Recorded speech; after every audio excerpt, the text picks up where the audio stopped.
Hi, in front of me is iPad Pro 2021 and today I would like to show you how you can add event to calendar on this device. First of all, select calendar and tap on it. Then you need to click on continue.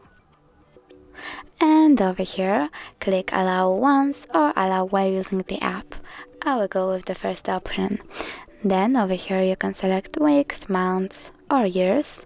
I will go with months and pick one of the dates by clicking on the chosen one.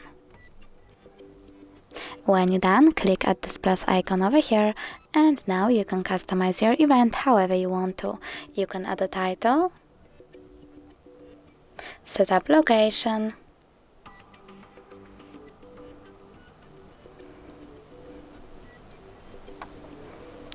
choose starting hour, ending one, turn off this feature completely by tapping on the switcher next to all day, set up notifications, invite people from your contact books and even take notes.